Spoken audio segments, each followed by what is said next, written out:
তোমাদের নিজের জীবনকে বিপন্ন করো না। নিজের জীবনকে বিপন্ন করে আমি তো দাবি আমার সে আদায় করতে পারবো না। আমি চাইবো না আমার দেশের ক্ষতি হোক, আমার দেশ ধ্বংসের দিকে চলে যাক। আমরা কার সাথে আন্দোলন করছি? হ্যাঁ, আমাদের দাবি থাকবে, দাবি আমাদের থাকবে, কিন্তু সেই দাবি সেই উপস্থাপনটা তো সুন্দর থাকতে হবে।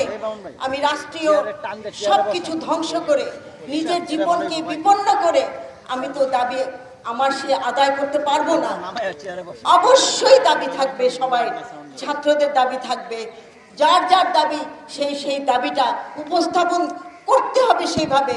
তা আমরা তো সেভাবে করছি না, আমরা নিজের জীবনকে বিপন্ন করছি। আমি চাচ্ছি না, আমি একজন মা হয়ে, আমি একজন বাংলাদেশের জনগণ হয়ে, একজন জনসাধারণ হয়ে আমি চাইবো না আমার দেশের ক্ষতি হোক, আমার দেশ ধ্বংসের দিকে চলে যাক। কখনোই চাইবো না। চলুন আমরা সবাই মিলে একসাথে হয়ে এটার একটা সমাধান করি।